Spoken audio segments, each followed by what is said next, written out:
Welcome back. It's Friday. Time for another episode of Trucker Money. You're not going to want to miss this one. In fact, hit that like button. Share this one with a friend. Maybe you can take somebody who's lost hope and kind of help reinstill hope into them. We're going to show here today kind of what can be done on a very modest income. So stick around for that, and stick around for the whole video because it's going to kind of blow your mind. You're not going to believe this. You're going to want to see it. So first, what is Trucker Money?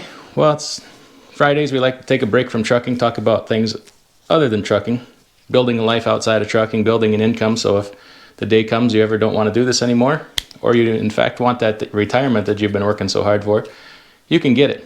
So let's get started here. Every week I like to do a little bit of teaching or talk about something different before we get into who paid what this week and what kind of increases or cuts or kind of what happened with our money. So let's get started on this one. So I want to, if you've kind of thought, I don't have any money, what am I going to do? I have nothing, or I'm not interested, or this is only for rich people or smart people. I kind of want to knock all that out and disprove it a little bit here.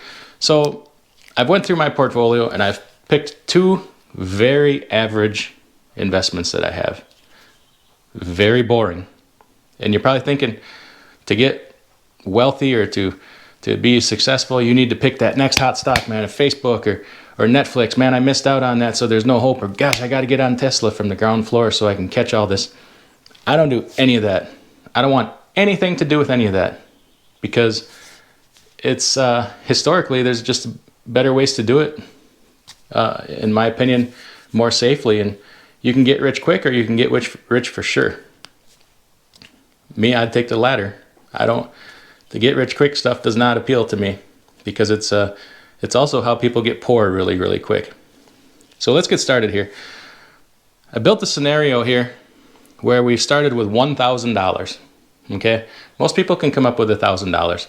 This is going to be a one-time $1,000 investment, not $1,000 a year, not $1,000 a month. This is a one-time $1,000 investment, and we're going to see what we can do with that because most people can, even over the course of a year, can come up with $1,000.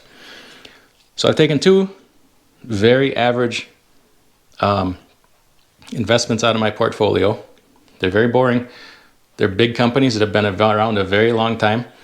You'll never hear anybody say, oh, the new hot stock is Archer Daniels Midland, ADM. No, they're an agriculture company.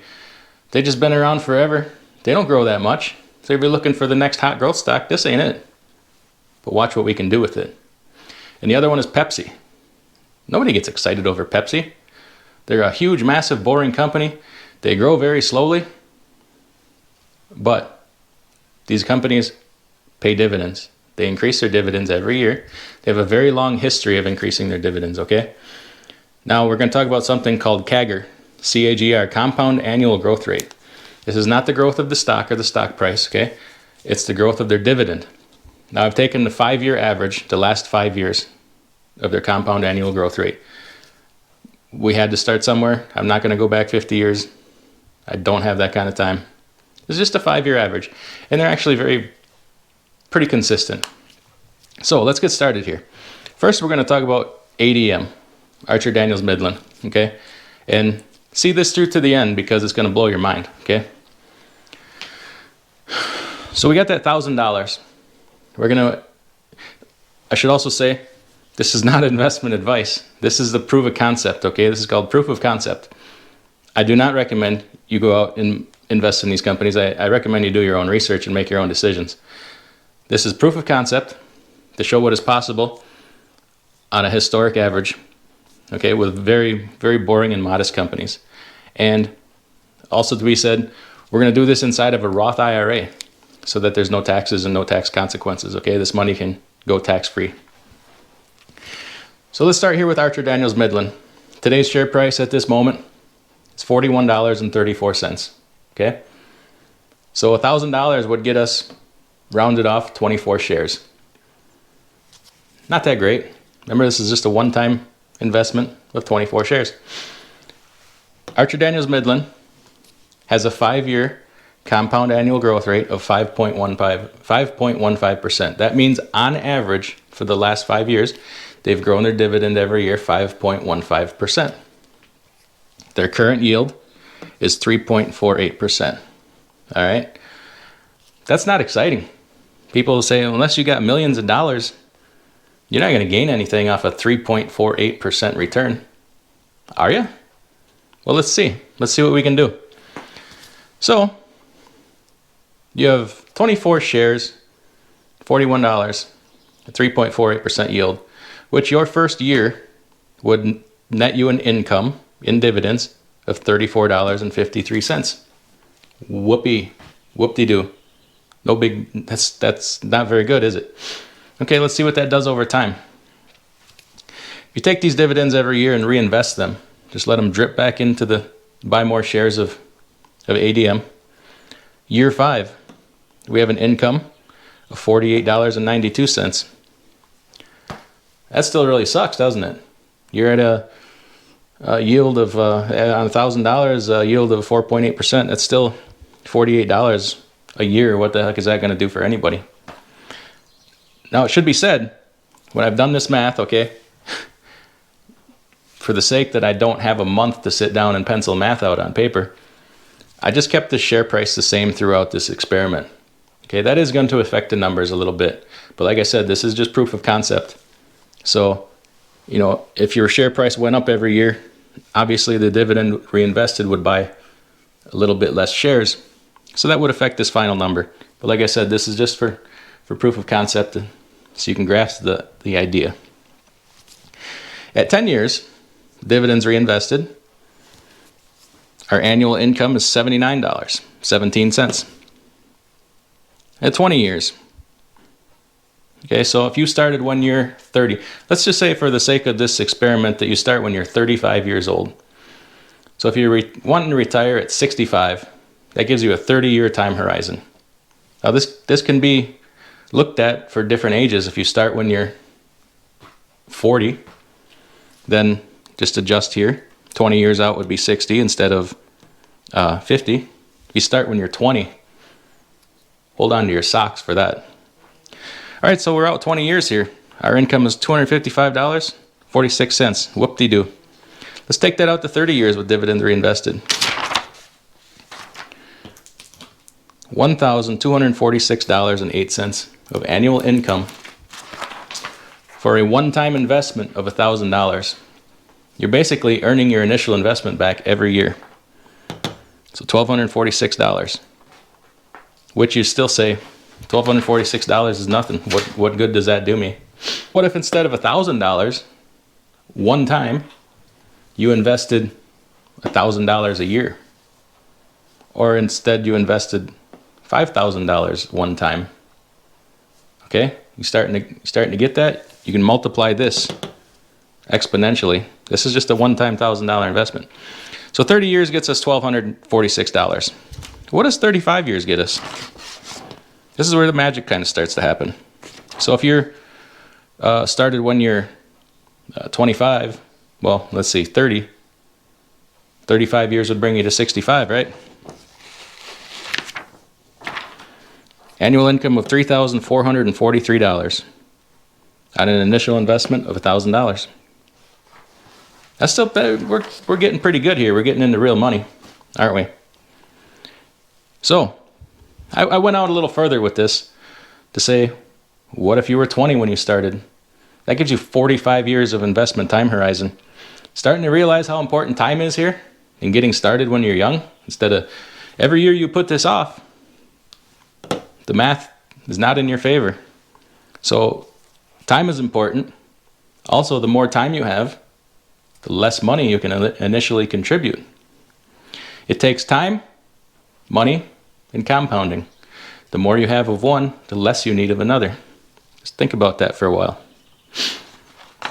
So where does 40 years get us? $11,606. Getting a little nutty, isn't it? What about 45 years? Anybody want to take a guess where this puts us? 45 years, if you started at 20 years old to 65, $49,000.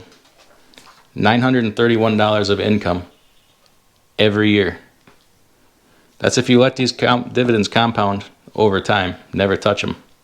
Oh, did I mention $49,931 tax-free because we did it inside of a Roth IRA?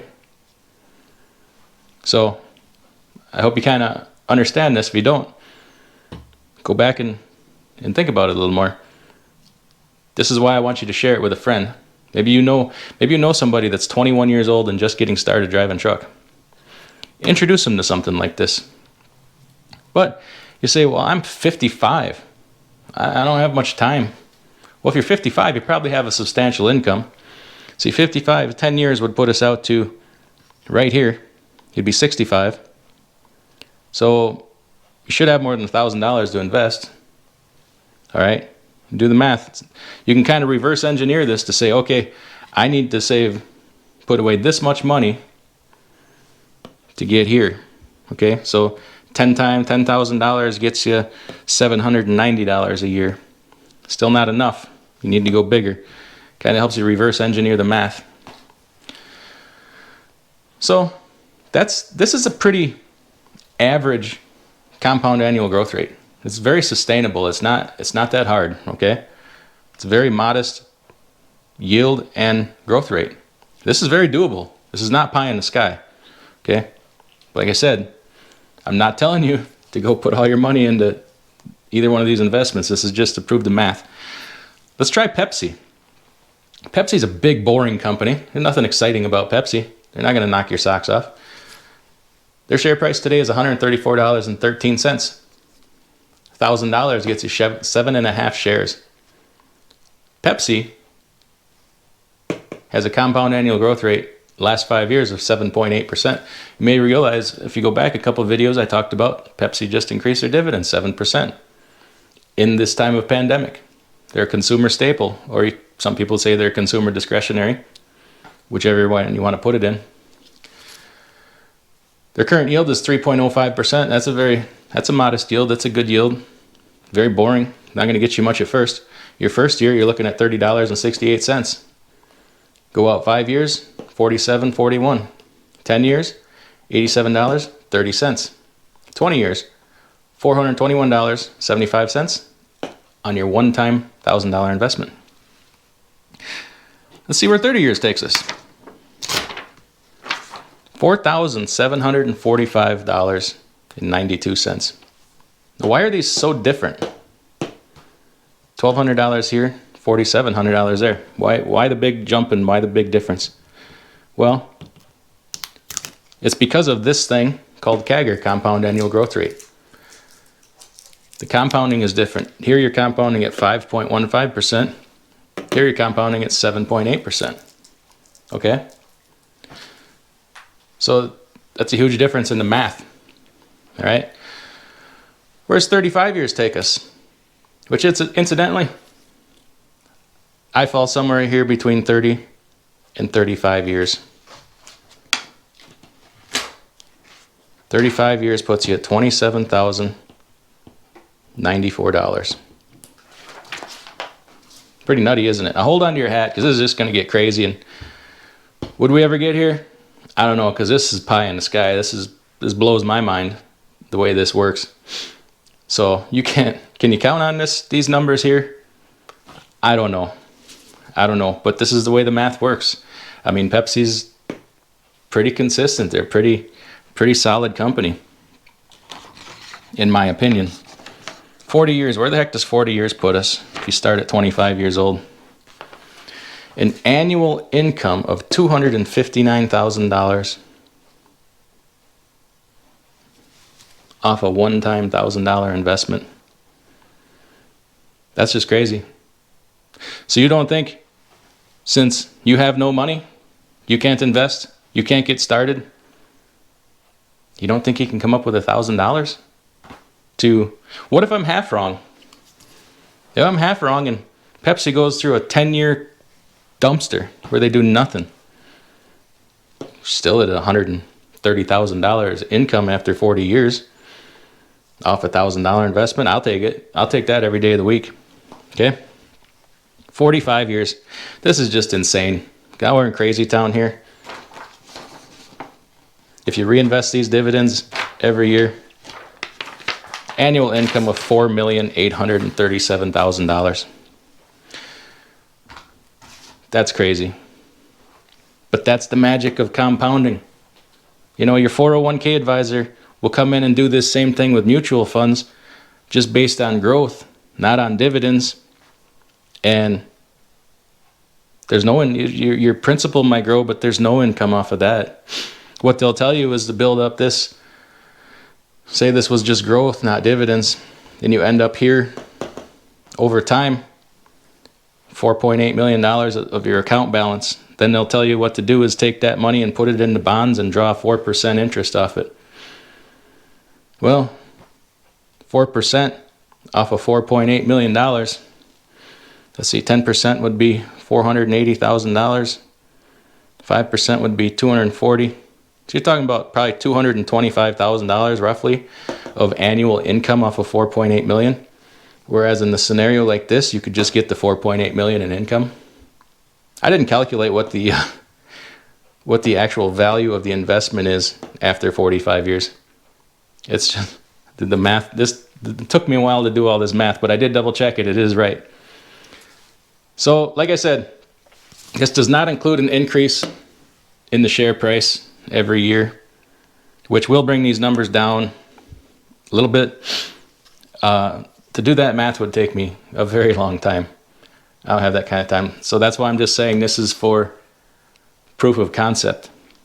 So, I mean, does that give you any hope if you're 50, okay, and you're saying, I ain't got nothing saved for retirement. I got to go shoot, I got to get the next Tesla, man. I got to get the next Amazon. No, you don't. No, you don't. Okay? So you're 50 here at year one. That gives you 15 years. You're going to fall somewhere right in here. Probably around $300 a year income off of each $1,000 invested. So just figure out how many $1,000 you need to invest. Or, you know, if you're starting earlier in their 30s, $1,000 a year or hundreds of dollars a month. There you have it. So all that being said, does that change your mind about anything? I do this as a truck driver for truck drivers. For anybody, really. But I care about truck drivers, man. I see what we go through. I know what we go through. I go through the same stuff. And you know what? Once I finally understood stuff like this, it's like, okay, it's starting to be worth it. Because I'm gonna live that life I want to live later. So I just want you to know that there is hope. There is hope.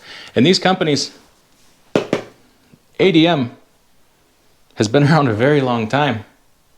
Pepsi has been around a very long time. They've had some troubles in the past. Every company has. But you take companies like these, pick a company and see if you can do this for yourself. Pick a company that's been around since the 1800s. They've been through World War I, World War II, the Great Depression, 9/11, Black Friday. You know, you'll see that they just stay steady and level. Okay? So I just wanted to illustrate that. Understanding something like this made a big change in my life. So I hope it makes a big change in yours. So now let's get to what we're really here for. And we'll talk about what happened this week. Who paid me? Did we get any dividend increases? Did I get any dividend cuts? Did I buy anything? Did I sell anything? So let me rework all this and we'll get right to it. All right, so here's why we're here. For the week of June 8th through the 12th. First, we'll talk about if I got any dividend increases. Realty Income, ticker symbol O. You've heard me talk about them before. Real Estate Investment Trust, they pay monthly. They're very popular. They increased their dividend this quarter. They also happen to be a monthly payer, which a lot of people are quite fond of, myself included. REITs have had some challenges during this pandemic here, so waiting to see what happens here. Not adding any new money. I didn't make any new purchases this month, or this week, I'm sorry. I think I'm kind of waiting for some opportunity. Still feel like we're going to see a pullback shortly here. And I got some other things going on to contribute money to. So right now, didn't make any new purchases this week. The third month of every quarter happens to be my best month. So June happens to be the last month of the second quarter. So we got quite a few dividends coming in here. ExxonMobil, current yield of 6.87%. Oil companies have been devastated here of lately, but ExxonMobil has reaffirmed that they will continue to pay their dividend and they can afford it. Southern Company, you've heard about them before. Regulated utility, current yield of 4.32%. Chevron, very well-run oil company. Similar boat as Exxon, but they've also reaffirmed that they will continue to pay their dividend. ADM, we just talked about them, Archer Daniels Midland, current yield of 3.48%. IBM, we all know who IBM is, been around forever, current yield of 5.02%. And you're probably wondering, why in the hell IBM? Why not Microsoft or Cisco or some new up-and-coming tech company? IBM's a thing of the past. They're the dinosaur. They're going away. No, they're not. They've just refocused their ambitions a little bit away from the consumer market and more towards business to business, and the big one, business to government. Your banking system runs on IBM. IBM is deeply entrenched in government, whether that's good or bad. So they have very long-term contracts that pay very well. And Johnson & Johnson, current yield of 2.73%. That's one of everybody's favorites right there too. Also had some funds, some Fidelity funds pay me this quarter. Don't overlook that too, because a lot of your mutual funds and ETFs will pay out dividends quarterly. Here we have the Fidelity Small Cap Index Fund, paid a dividend. That's the Fidelity Mid Cap Index. Fidelity Small Cap Index, and I have this Mid Cap Index on here again with a star next to it. They actually paid twice. They paid a dividend, and then they paid out a capital gain. So that's something not to be overlooked too. I don't hold a ton of money in there, but a little bit. It's nice. It'll grow over time. It's very well diversified. So that recaps the week of June 8th through the 12th. I hope you're enjoying this series and kind of learning something. This is just my personal journey. I'm happy to share it with you. And like I said, it's not investment advice. It's just to inspire and motivate you to get out and take charge of your own situation, and hopefully give you hope that you can achieve something in your life like this and get that retirement you've been working so hard for. All right, we'll see you next week. Take care.